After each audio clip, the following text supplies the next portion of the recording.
सभी बच्चों को नमस्कार। मैं रोजी छाबड़ा पीजीटी बायोलॉजी GSS बसई गुड़गांव से। आज हम क्लास 10th के चैप्टर 8 जीव जनन कैसे करते हैं का रिवीजन करेंगे और साथ में कुछ इंपॉर्टेंट क्वेश्चंस के बारे में फिर से जानेंगे। जीव जनन कैसे करते हैं, देखिए हम लोग पहले ये समझते हैं कि जनन क्या है। जनन वह प्रक्रम है जिसके द्वारा जीव अपने जैसे नए जीव उत्पन्न करता है और जनन द्वारा जीव अपनी जाति की वृद्धि करता है।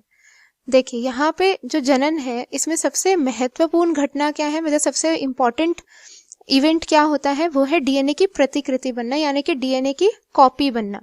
क्योंकि एक जीव के संरचना की सारी जानकारी उसके डीएनए के अंदर प्रेजेंट होती है, राइट। जैसे एक बिल्डिंग बनाने के लिए एक नक्शे की जरूरत है, वैसे ही एक जीव की पूरी संरचना के लिए उसका जो नक्शा है, ब्लूप्रिंट है, वो कौन है, डीएनए।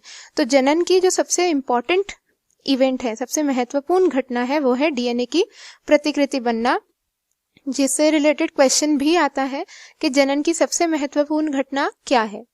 इसके बाद हम देखते हैं जनन दो प्रकार का है बेटा। अलैंगिक जनन, यह जनन का वह प्रकार है जिसमें एकल जनक यानी कि सिंगल पेरेंट से नया जीव उत्पन्न होता है, और दूसरा है लैंगिक जनन, जनन का वह प्रकार जिसमें नया जीव दो जनकों के युग्मकों के संलयन से उत्पन्न होता है। यह जनन विधि जिसमें नया जीव जो है वो दो जीव यानी कि माता और पिता के युग्मक क्या होते हैं, they are special cells which carry out the function of reproduction, मतलब कि वह कोशिकाएं, विशिष्ट कोशिकाएं जो कि जनन का कार्य करती हैं, उन्हें हम बोलते हैं युग्मक या गैमीट्स। युग्मकों के संलयन से उत्पन्न होता है एक नया जीव, तो उसे हम कहते हैं लैंगिक जनन। अलैंगिक जनन एकल जीव नए जीव को उत्पन्न करता है। देखिए अभी मैंने आपको बताया जनन दो प्रकार का है, अलैंगिक जनन विधि और लैंगिक जनन विधि। अलैंगिक जनन विधि में जो नया जीव है वो एकल जीव द्वारा उत्पन्न होता है, इसमें युग्मकों का निर्माण नहीं होता है। जो नया जीव है वो आनुवांशिक रूप से जनक के समान और समरूप होता है। और ये जो अलैंगिक जनन है, ये विधि सरल शारीरिक संरचना वाले जीवों में जनन की विधि है। विभिन्नताएं डीएनए की प्रतिकृति में त्रुटि के कारण उत्पन्न होती है, मतलब कि जब डीएनए की कॉपी बन रही होती है उसमें अगर कुछ चेंजेस आ जाते हैं तो उसकी वजह से जो ऑर्गेनिज्म है, जीव है, उसके अंदर कुछ नए चेंजेस या आप कह लीजिए विभिन्नताएं उत्पन्न होती है। अलैंगिक जनन फिर कई प्रकार का है, वो है विखंडन, खंडन, पुनरुद्भवन, मुकुलन और कायिक प्रवर्धन। इसके साथ में बीजाणु समासंग। विखंडन ये फिर दो टाइप्स का है। पहला है द्विखंडन, इस जनन विधि में एक जनक कोशिका से दो संतति कोशिकाएं बनती हैं। उदाहरण के लिए अमीबा और लेशमानिया। यहाँ पे जैसे आप देख सकते हो डायग्राम में कि जो एकल कोशिका जीव है जैसे अमीबा है, इसके अंदर पहले इसका केंद्रक में विभाजन होता है, केंद्रक विभाजन के बाद ये पूरी कोशिका विभाजित होती है और दो नई कोशिकाएं या दो संतति कोशिकाएं बन जाती हैं। तो यहाँ पे क्या हो रहा है, एकल जनक कोशिका से दो संतति कोशिकाएं उत्पन्न हो रही है, तो इसे हम कहते हैं द्विखंडन। नेक्स्ट है बहुखंडन, इस विधि में एक कोशिका बहुत सारी संतति कोशिकाओं में विभाजित हो जाती है। उदाहरण के लिए मलेरिया परजीवी प्लाज्मोडियम। तो यहाँ पे क्वेश्चन पूछा जाता है कि द्विखंडन और बहुखंडन में अंतर स्पष्ट कीजिए, या वन मार्क्स में क्वेश्चन आ जाता है कि मलेरिया के परजीवी में किस विधि द्वारा जनन होता है, या इस तरीके से पूछ लेते हैं कि मलेरिया का परजीवी का नाम लिखिए तथा उसकी जनन विधि के बारे में बताइए। और एक मोस्ट कॉमन डायग्रामेटिक क्वेश्चन यहाँ पे आता है, चित्र द्वारा अमीबा का जनन प्रक्रम समझाइए। खंडन, इस जनन विधि में सरल संरचना वाले बहुकोशिक जीव विकसित होकर छोटे छोटे टुकड़ों में खंडित हो जाते हैं। ये टुकड़े वृद्धि कर नए जीव में विकसित हो जाते हैं। उदाहरण के लिए स्पाइरोगायरा, जो जीव है स्पाइरोगायरा एक तरह का अलगी है, शैवाल है। जब ये पूर्णतः विकसित हो जाता है तो ये अपने आप पीसेस में कट हो जाता है, खंडित हो जाता है, और हर एक खंड से फिर एक नया जीव उत्पन्न होता है। यहाँ पे क्वेश्चन आता है, चित्र द्वारा स्पाइरोगायरा में जनन प्रक्रिया समझाइए, या फिर आपको डायग्रामेटिकली क्वेश्चन दे देंगे और पूछेंगे कि इस जीव में जनन किस विधि द्वारा होता है। पुनरुद्भवन, पूर्ण रूप से विभेदित जीवों में अपने कायिक भागों से नए जीव के निर्माण की क्षमता होती है। सभी जीवों में नहीं होती है, पर कुछ जीवों में होती है। अगर किसी कारणवश ये जीव शत विशत हो जाते हैं अथवा टुकड़ों में टूट जाते हैं तो इसके टुकड़े वृद्धि कर नए जीव में विकसित हो जाते हैं। ये पुनरुद्भवन कहलाता है। तो जैसे आप यहाँ पे देख सकते हैं, प्लेनेरिया ये एक बहुकोशिक जीव है और इसकी कोशिकाओं में क्या क्षमता है कि इसकी कोशिकाएं विभाजित होकर पूरा का पूरा नया जीव विकसित कर सकती हैं। तो इन केस बाय चांस ये कट जाता है या इसको कट लग जाता है या किसी वजह से इसका शरीर टुकड़ों में बट जाता है, तो उन टुकड़ों से फिर नया जीव जो है उत्पन्न हो जाता है। इसे हम कहते हैं पुनरुद्भवन यानी कि रीजनरेशन। फिर है मुकुलन। कुछ जीवों में कोशिकाओं के विभाजन के कारण एक स्थान पर उभार उत्पन्न हो जाता है, बन जाता है। इन उभारों को मुकुल कहते हैं। उदाहरण के लिए हाइड्रा, यीस्ट। मतलब हाइड्रा और यीस्ट में भी जो है क्या होता है कि कुछ जगहों पे सेल डिवीजन के कारण उभार आ जाते हैं, जिन्हें हम क्या बोलते हैं, मुकुल। और ये मुकुल जो है फिर एक पूरे नए जीव में विकसित हो जाते हैं। ये जीव जो है जनक के साथ जुड़ा भी रह सकता है या उससे अलग होकर इंडिपेंडेंटली भी सर्वाइव कर लेता है। तो जो हाइड्रा है, यीस्ट है, इनमें जनन की विधि क्या है, मुकुलन। अब इस पे बेस्ड क्वेश्चन कई बार क्या आता है कि हाइड्रा में किस विधि द्वारा जनन होता है, या चित्र द्वारा हाइड्रा में मुकुलन की जनन विधि एक्सप्लेन कीजिए। फिर है कायिक प्रवर्धन। पौधे के कायिक भाग जैसे कि जड़, तना और पत्तियों से नए पौधे की उगाने की जो प्रक्रिया है उसे कायिक प्रवर्धन कहते हैं।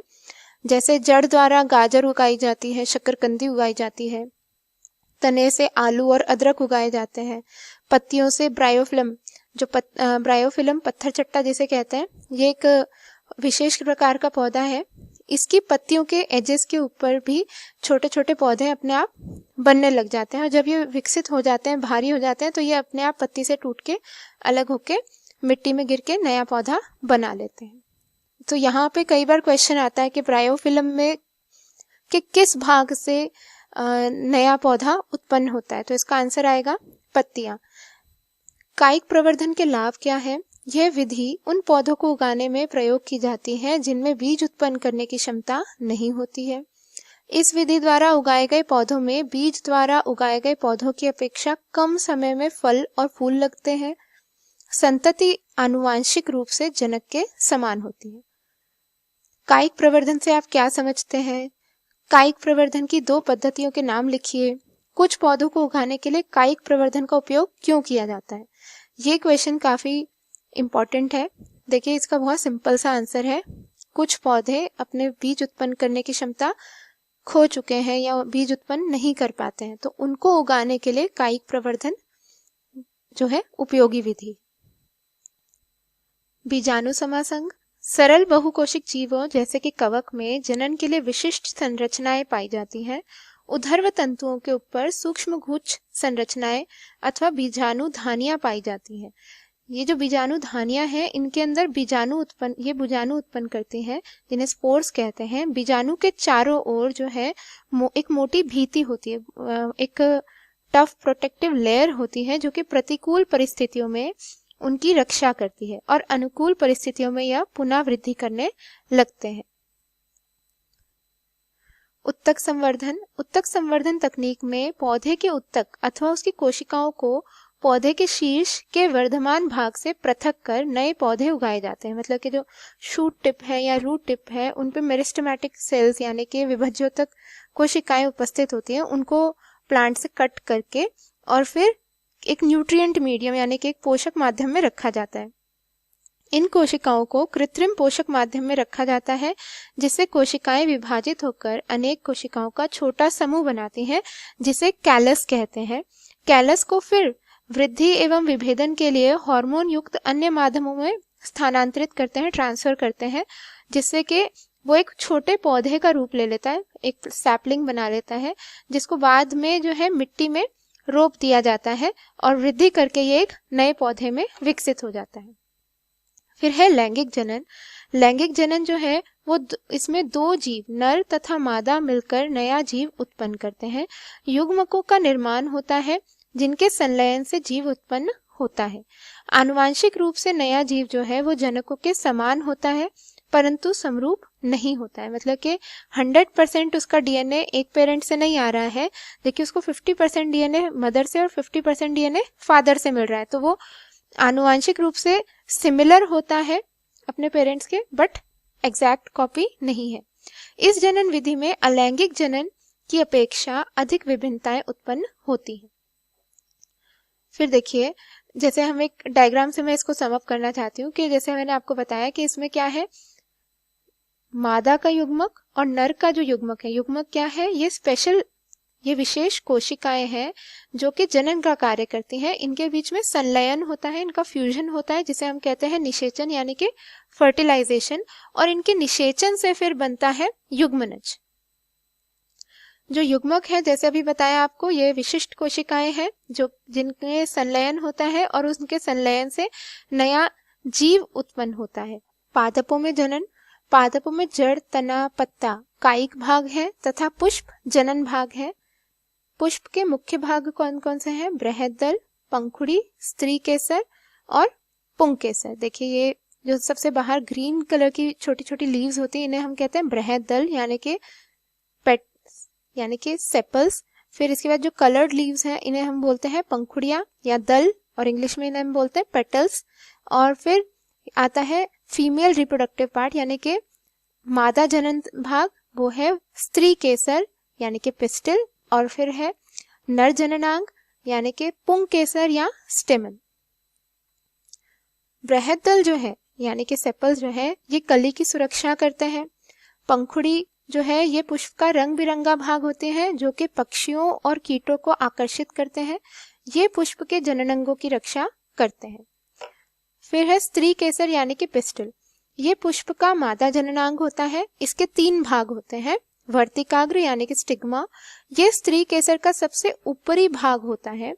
परागकण इस पर आकर परागनली विकसित करते हैं। फिर है वर्तिका यानी कि स्टाइल, स्त्री केसर के इस नलिकार भाग को वर्तिका कहते हैं। पराग कणों से निकलने वाली पराग नली जो है वो वर्तिका से गुजरकर अंडाशय तक पहुंचती है। अंडाशय यानी कि ओवरी, ये स्त्री केसर का निचला हिस्सा है। इसके अंदर बीजांड स्थित होते हैं जिनमें अंड कोशिका होती है।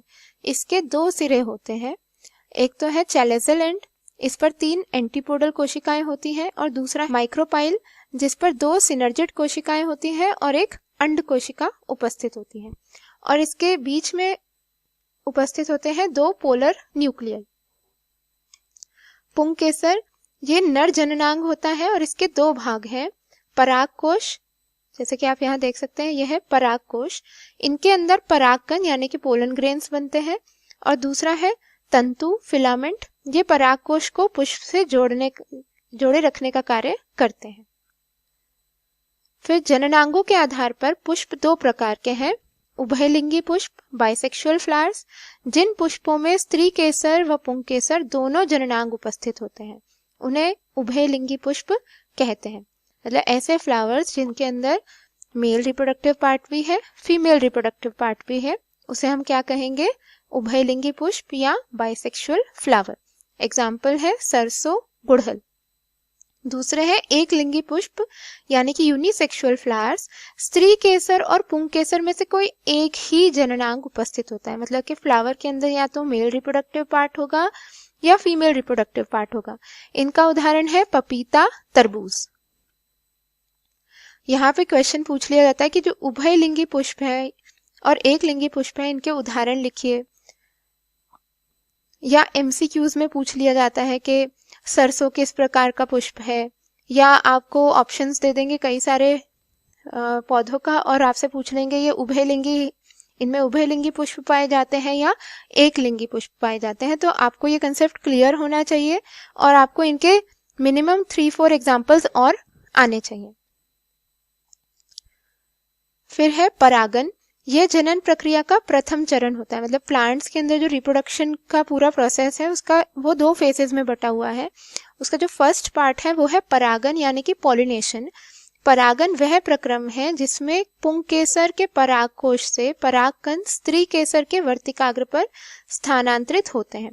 परागन 2 प्रकार का होता है, स्वपरागन यानी कि सेल्फ पॉलिनेशन, वह प्रक्रिया जिसमें परागकण उसी पुष्प के वर्तिकाग्र पर स्थानांतरित होते हैं। मतलब जब एक ही फ्लावर के पोलन ग्रेन्स यानी कि परागकण जो है उसके पुंकेसर से उसी फ्लावर के स्त्री केसर पे स्थानांतरित होंगे तो हम उसे क्या कहेंगे, स्वपरागन। उदाहरण है मटर, सूरजमुखी।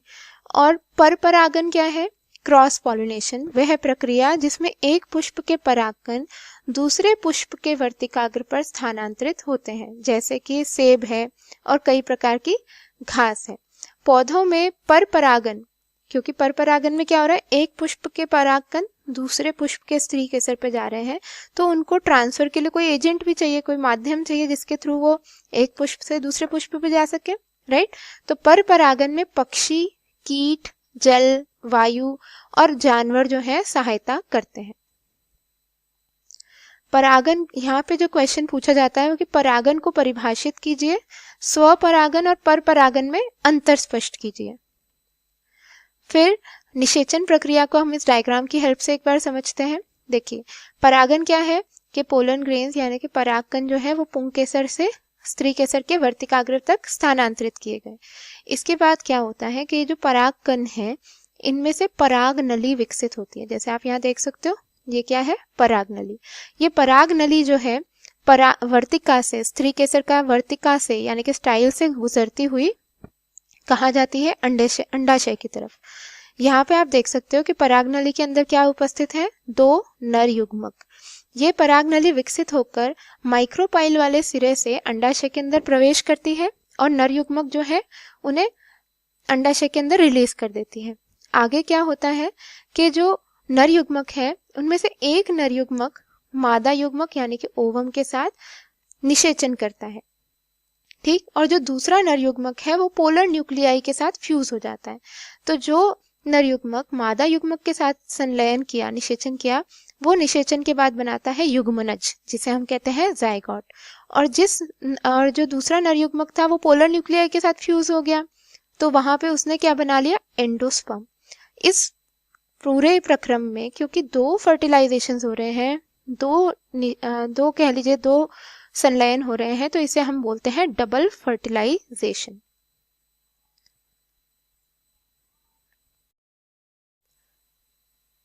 निषेचन के पश्चात जो है युग्मनज में विभाजन होता है और वो भ्रूण का निर्माण कर लेता है। जो बीजांड है वो एक कठोर आवरण बनाता है जिसे वह बीज में बदल जाता है, और अंडाशय जो है वो फल में बदल जाता है तथा फूल के अन्य भाग जो है वो झड़ जाते हैं, और जो एंडोस्पर्म बनता है वो भ्रूण को पोषण देता है। यहाँ पे जो मोस्ट कॉमन क्वेश्चंस पूछे जाते हैं वो है पुष्प के अनुदैर्घ्य काट का नामांकित चित्र बनाइए और पुष्पी पादप में निषेचन की प्रक्रिया का वर्णन कीजिए। फिर है मानव में जनन।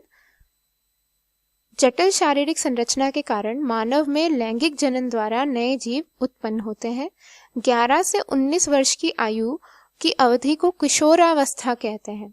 किशोरावस्था के दौरान लड़के और लड़की के शरीर में कई परिवर्तन आते हैं तथा उनमें लैंगिक परिपक्वता आती है। जीवन का वह काल जब नर में शुक्राणु तथा मादा में अंडाणु का निर्माण शुरू हो जाता है यौवनारंभ कहलाता है। यह दर्शाता है कि उनमें लैंगिक परिपक्वता आ चुकी है। यौवनारंभ आने पर, जैसे अभी हमने बात की कि किशोरावस्था के टाइम पे उनके लड़के और लड़कियों के बॉडी में बहुत सारे चेंजेस आते हैं, जिन्हें हम क्या कहते हैं, सेकेंडरी सेक्सुअल कैरेक्टर्स या गौण लैंगिक लक्षण। ये लक्षण क्या है, कांख व जननांग के पास गहरे बालों का उगना, त्वचा का तेलीय होना तथा मुहासे निकलना, लड़कियों में स्तन के आकार में वृद्धि होने लगती है, रोजोधर्म होने लगता है, लड़कों में चेहरे पर दाढ़ी मूछ निकलने लग जाती है, उनकी आवाज फटने लग जाती है, भारी हो जाती है। यहाँ पे एक बहुत इंपॉर्टेंट क्वेश्चन जो बनता है वो है यौवनारंभ के समय लड़कियों और लड़कों में या लड़कों में कौन से परिवर्तन दिखाई देते हैं। फिर है नर जनन तंत्र, मेल रिप्रोडक्टिव सिस्टम। देखिए, जो ह्यूमंस है, मानव है, इनमें जो मेल रिप्रोडक्टिव सिस्टम है इसके मुख्य भाग कौन कौन से हैं, टेस्टिस यानी कि वृषण, फिर इसके बाद है वास डिफरेंस जिसे शुक्रवाहिनी कहते हैं, देन इसके साथ में कुछ जुड़ी हुई सहायक ग्रंथियां हैं जो कि प्रोस्टेट ग्लैंड्स और सेमिनल वेसाइकल्स, वृषण जिसे पेनिस कहते हैं।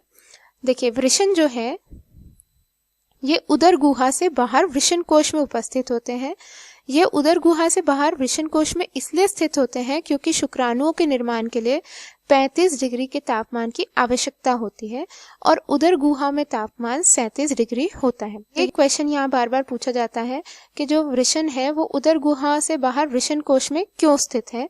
वो इसलिए स्थित है क्योंकि वृषण के अंदर क्या बनते हैं, शुक्राणु, और शुक्राणुओं को बनाने के लिए कितना तापमान चाहिए, 35 डिग्री सेल्सियस, और उदर गुहा में क्या तापमान होता है, 37 डिग्री सेल्सियस। फिर जो वृषण है इसके अंदर शुक्राणुओं का निर्माण होता है और ये टेस्टोस्टेरोन हार्मोन भी बनाती है जो कि नर में गौण लैंगिक लक्षण यानी कि सेकेंडरी सेक्सुअल कैरेक्टर्स को नियंत्रित करता है और शुक्राणुओं के निर्माण को नियंत्रित करता है। तो यहाँ टेस्टोस्टेरोन के बारे में यूजुअली 1 मार्क्स में MCQs में क्वेश्चन पूछा जाता है कि नर में गौण लैंगिक लक्षणों को कौन सा हार्मोन नियंत्रित करता है। तो आंसर क्या रहेगा, टेस्टोस्टेरोन।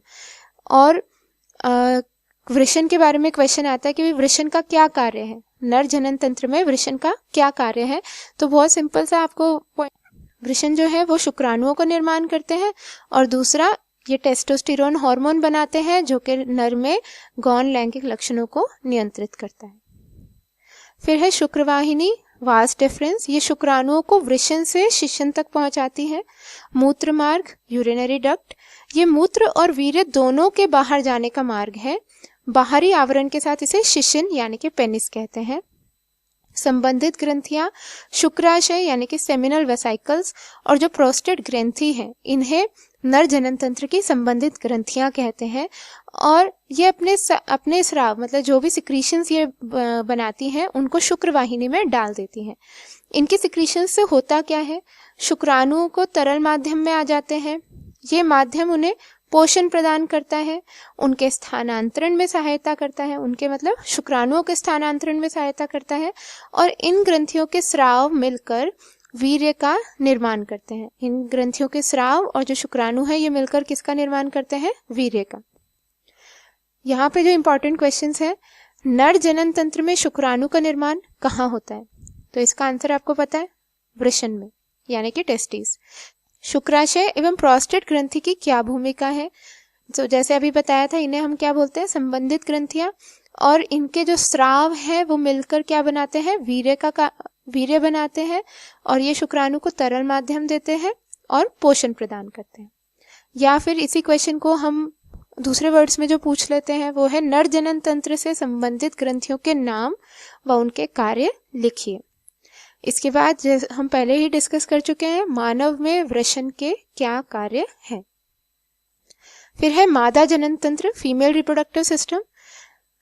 फीमेल रिप्रोडक्टिव सिस्टम के पार्ट्स कौन कौन से हैं, पहला तो है अंडाशय जिसे ओवरीज भी कहते हैं, फिर है अंडवाहिका जिन्हें फेलोपियन ट्यूब्स कहते हैं, और फिर है गर्भाशय यानी कि यूट्रस। अंडाशय जो है ये मादा युग्मक अथवा अंड कोशिका का निर्माण अंडाशय में होता है। जो फीमेल्स हैं उनका जो युग्मक यानी कि गेमीट है जिसे हम अंड कोशिका कहते हैं, उसका निर्माण कहाँ होता है, अंडाशय में। लड़की में जनन के समय ही अंडाशय में हजारों अपरिपक्व अंड होते हैं।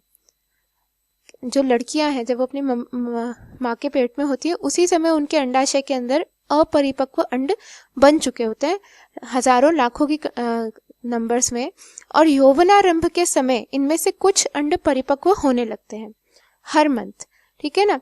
अंडाशय जो है वो एस्ट्रोजन और प्रोजेस्टेरोन हार्मोन भी उत्पन्न करते हैं जिन्हें स्त्री हार्मोन भी कहते हैं। फिर है अंडवाहिका यानी कि फेलोपियन ट्यूब्स, अंडाशय द्वारा उत्पन्न अंड कोशिका को गर्भाशय तक पहुंचाती है। जो अंडवाहिका है उसका क्या काम है, जो अंडाशय यानी ओवरीज जो है जो अंड कोशिका बनाती हैं, ये अंड कोशिका को गर्भाशय तक पहुंचाने का काम कौन करता है, अंडवाहिका यानी कि फेलोपियन ट्यूब।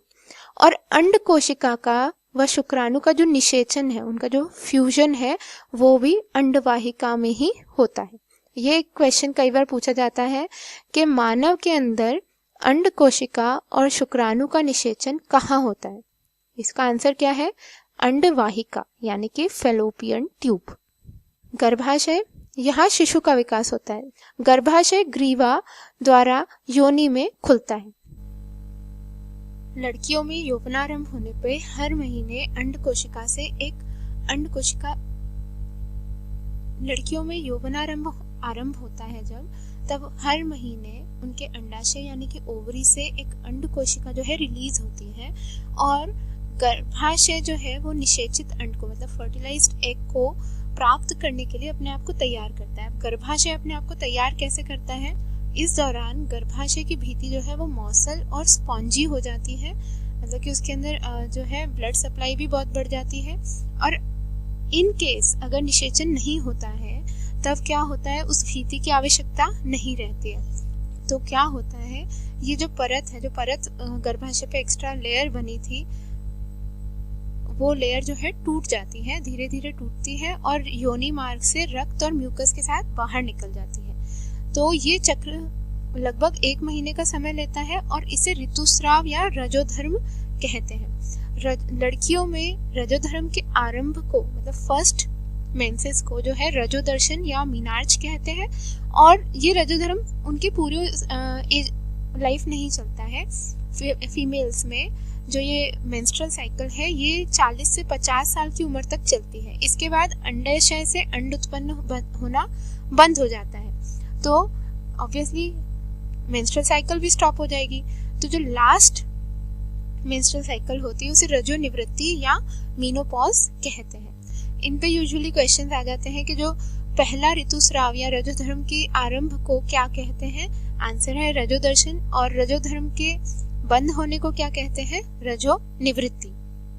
अगर अंड कोशिका का निषेचन हो जाता है, अभी हमने पहले डिस्कस किया कि अंड कोशिका का निषेचन नहीं हुआ और तो क्या होगा, और अगर अंड कोशिका का निषेचन हो जाता है तो युग्मनज बनेगा। वो युग्मनज में क्या होता है, ये गर्भाशय में रोपित हो जाता है जिसके बाद इसमें विभाजन और विभेदन होता है तथा भ्रूण का निर्माण होता है। देखिए जो भ्रूण बनता है अब उसको भी पोषण चाहिए, तो वो पोषण कैसे प्राप्त करता है? प्लेसेंटा के थ्रू। प्लेसेंटा ये एक विशिष्ट उत्तक है, ये तश्तिरोनुमा उत्तक होता है जो कि गर्भाशय में धंसा होता है। इसके कार्य क्या है? ये माँ से पोषण भ्रूण तक पहुंचाता है, माँ के रक्त से पोषण लेता है, जैसे ग्लूकोज हो गया, ऑक्सीजन हो गई और दूसरे इम्पोर्टेंट चीजें जो एक भ्रूण को डेवलपमेंट के लिए चाहिए वो सब माँ के रक्त से लेता है, भ्रूण को देता है और भ्रूण के शरीर में जो भी अपशिष्ट पदार्थ उत्पन्न हो रहे हैं उनको ये माँ के रक्त में डाल देता है। इस तरह से ये अपशिष्ट पदार्थों का निपटाना भी करता है। देखिए मानवों के अंदर जो गर्भकाल है उसकी अवधि होती है 9 महीने, 9 मंथ्स। सो इस टॉपिक से जुड़े हुए जो इम्पोर्टेंट क्वेश्चंस हैं, मानव मादा जनन तंत्र का नामांकित चित्र बनाइए, ऋतुस्राव क्यों होता है, फिर अगला प्रश्न है माँ के शरीर में गर्भस्थ भ्रूण को किस प्रकार पोषण प्राप्त होता है। तो जैसे अभी हमने डिस्कस किया था कि माँ के शरीर से गर्भस्थ भ्रूण को जो पोषण है वो किसके थ्रू मिलता है? प्लेसेंटा के थ्रू, जिसे हिंदी में हम अपरा भी कहते हैं। देखिए ये क्वेश्चन जो है 2 मार्क्स में भी आ सकता है और सेम क्वेश्चन 1 मार्क्स में भी पूछा जाता है। अंडाणु और शुक्राणु का निषेचन मादा जनन तंत्र के किस, नेक्स्ट क्वेश्चन है अंडाणु और शुक्राणु का निषेचन मादा जनन तंत्र के किस भाग में होता है? इसका आंसर भी मैंने आपको बताया था, वो होता है अंडवाहिका में। फिर है जनन स्वास्थ्य। जनन स्वास्थ्य का अर्थ है जनन से संबंधित सभी आयाम जैसे कि मानसिक, सामाजिक एवं व्यवहारिक रूप से स्वस्थ होना। कई रोग लैंगिक क्रियाओं द्वारा संचरित होते हैं जिन्हें STDs यानी कि सेक्सुअली ट्रांसमिटेड डिजीजेस कहते हैं। ऐसे डिजीजेस के एग्जांपल्स हम लेते हैं। देखिए एक तो होते हैं जीवाणु जनित, मतलब कुछ बैक्टीरियल डिजीजेस होते हैं जो कि लैंगिक क्रियाओं द्वारा संचरित फैलते हैं, जिनमें उदाहरण है गोनेरिया, सिफिलिस, और कुछ है विषाणु जनित यानी कि वायरस से होने वाले डिजीजेस जो कि है मस्सा और HIV एड्स। तो यहाँ पे जो है क्वेश्चंस आते हैं, रिलेवेंट क्वेश्चंस के 2 जीवाणु जनित लैंगिक संचरण से फैलने वाले रोगों का नाम लिखिए, या विषाणु जनित रोगों का नाम लिखिए, या गर्भरोधन, गर्भधारण को रोकना गर्भरोधन कहलाता है। गर्भरोधन के प्रकारों की अगर हम बात करें तो एक तो है यांत्रिक अवरोध, जिसमें यूज किया जाता है कॉन्डोम और सर्विकल कैप। फिर दूसरा है रासायनिक तकनीकें, जिसमें मादा में अंड को ना बनने देना, इसके लिए दवाई ली जाती है जिनका शरीर पर विपरीत प्रभाव भी हो सकता है। फिर है IUCDs, जिसमें लूप या कॉपर्टी यूज होता है। शालकीय तकनीकें, जिसमें आती है नसबंदी और ट्यूबेक्टोमी। फिर है भ्रूण हत्या, मादा भ्रूण को गर्भाशय में ही मार देना भ्रूण हत्या कहलाता है।